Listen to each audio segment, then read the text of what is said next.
Là, c'est ses chaussures pour courir, un véritable défi en Somalie. Il y a 4 ans, Mohamed Hassan Mohamed a dû fuir Mogadiscio à cause des violents combats dans son quartier. L'année dernière, il a pu enfin rentrer chez lui et se remettre à courir, direction Londres.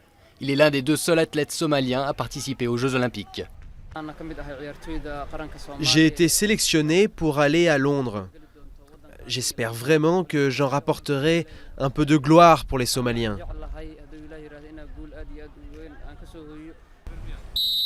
Mohamed est un habitué des grands événements sportifs internationaux. Il a déjà participé aux Jeux Panarabes l'année dernière, mais pour Zamzam Farah, Londres sera une grande première. À 20 ans, elle s'est qualifiée sur 400 mètres, une distance qu'elle court en 58 secondes, 10 secondes de plus que l'actuel record féminin.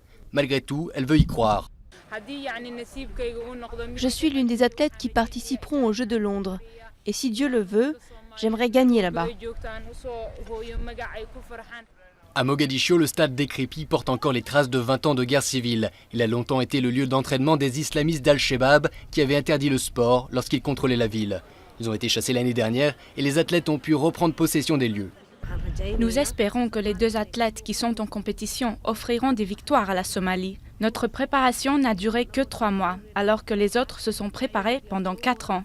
Mais nous espérons, si Dieu le veut, nous distinguer quand même là-bas.